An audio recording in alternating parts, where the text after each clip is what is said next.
Hey folks, little update on the Genesis here. This will be the last update on this beautiful car of mine that had 85,000 miles and change. So I hit a deer with this vehicle about 3 weeks back, maybe even closer to a month. I've been battling with the insurance agents here at State Farm, and they have been cooperative, although the damage to the vehicle was a total loss. So there's where the horns hit with the buck, and I was going 65 miles an hour. And honestly, the car did very well hitting that, but this is going to be very sad to go. I had a few options, and I want to go over those options with you all. So first, the company, State Farm, thought that this could be repairable and not a total loss. I took it to my local mechanic. He came up with a number of $11,600. Later, that number was down to about $10,500 and change. So that's about how much it would have been to fix this vehicle here. You know, the car's not worth a whole ton, so yeah. I kind of figured after a while it may have been a total loss, and the company called back, State Farm called back here about a week ago, and well, it was actually last Thursday. Today is Monday, and they said they were going to total this vehicle. I was a little bummed out because I really wanted it fixed. Although I do need to buy new tires. I'm looking at about $1,500 for the tires that I want. I have no tread left on these tires. The sunroof does not work, so you're looking at about $1,000 there for the dealer. So I've got about $2,500 I've got to put into this vehicle when it's all said and done, just with non-engine issues and etc. But I would have ran this vehicle, you know, till I was going to buy another sports car, so another probably 3-ish years. So I would have been in the 100s, probably 120-ish for total miles on this vehicle. But anyway, going back to the total of the vehicle, State Farm ended up giving me about $15,000 and change for it. So, you know, considering I bought this 2 years ago with 73,000 miles, 72,000 miles on it, and I paid $12,500. That's not such a bad loss. Although I do hate to see it go. I've never seen any one of these on the road before ever in my time of owning this. So I'm pretty bummed out that I have to see it go. You know, it is a rare vehicle, so I am bummed out. I thoroughly am bummed out. But, you know, moving forward, I could have bought this back. Now, the buyback total of this was about $5,000. So I could have ended up keeping this and had $10,000 in my pocket to repair it. I did talk to my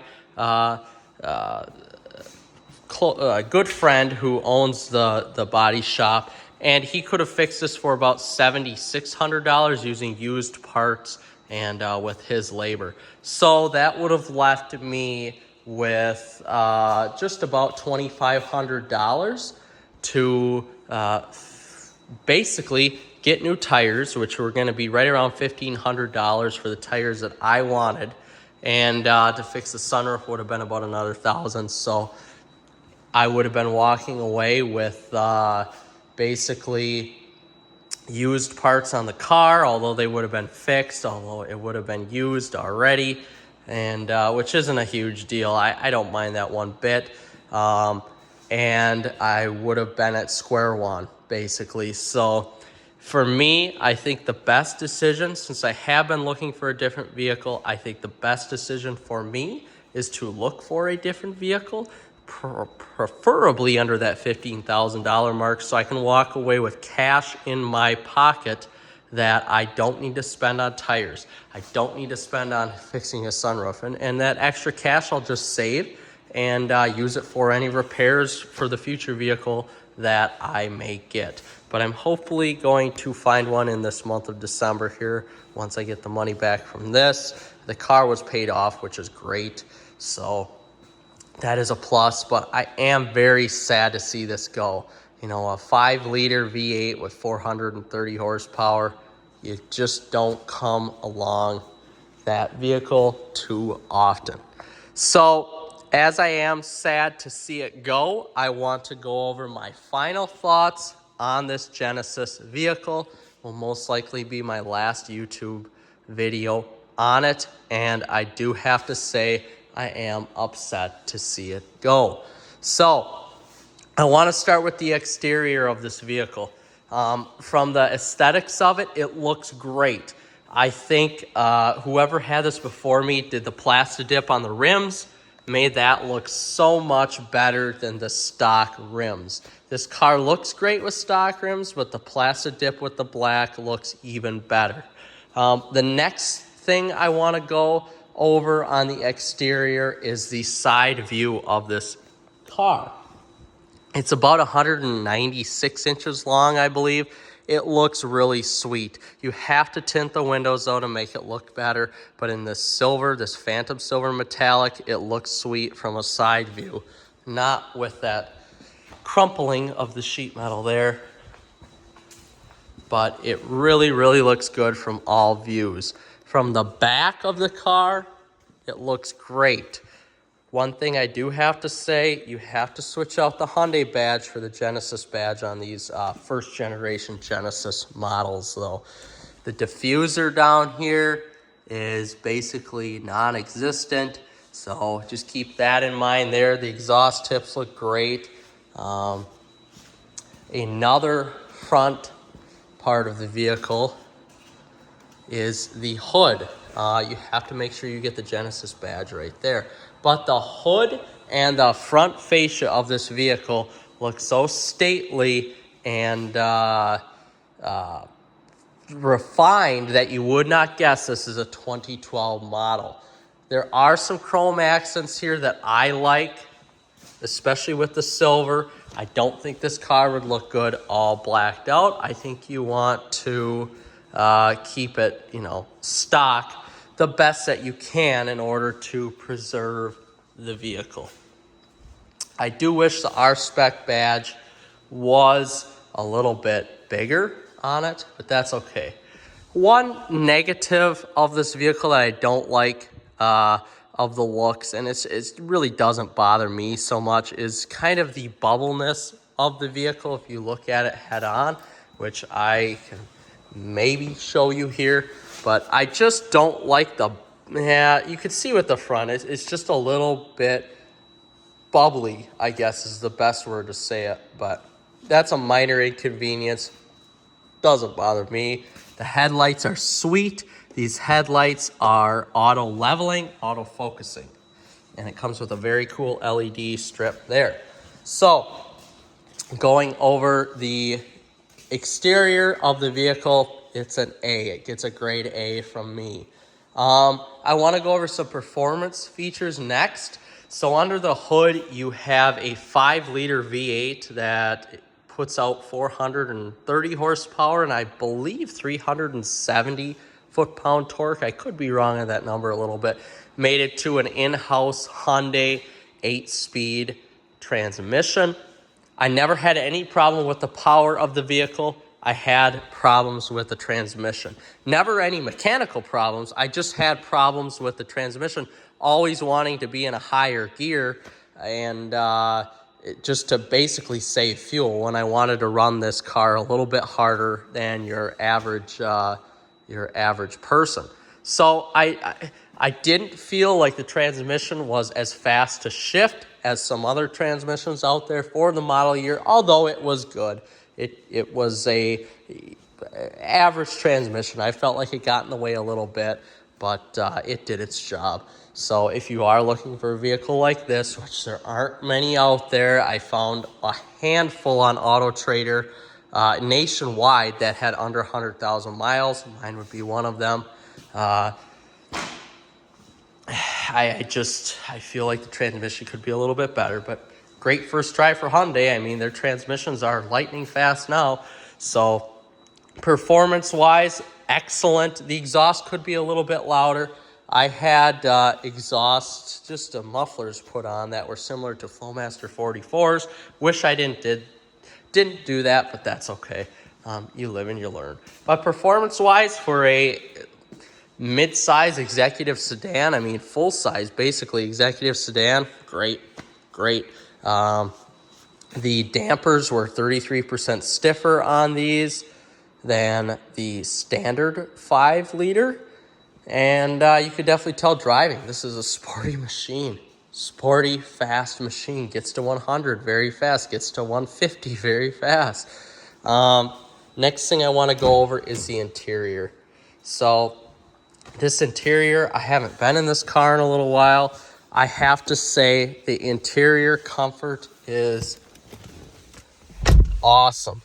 I love a car that you can sit in and you feel like you have control over the vehicle. And this is a vehicle that you can have that with. I like to sit high in my car and you can feel like you are over the car. This car does a great job at, especially with the interior, making it seem like it's a huge inside, but with the driving dynamics, it's a small outside. You're driving a car that maybe feels 3,500 pounds instead of the 4,200 pounds that this car is. I mean, it's a huge vehicle. So I love this cockpit. I love the interior. It's just ginormous. I mean, I'm all the way back. This seat is easy entry access. So I'm all the way back and I could sit back there in that rear seat very comfortably. I love the heated seat. I love the cooled seat. For a 2012, I love that you get a non-touch screen. Hear me out, non-touch screen with the dial here, the jog stick or whatever, jog dial to control everything. No finger marks on your touchscreen. It's great. There's no piano black in here besides basically this area right there. This is not quite a piano black. It's kind of tough to tell, but it is fingerprint resistant. This is a piano black here. Nobody touches that though, so you don't have to worry about finger marks all over the interior. Everything is basically soft touch.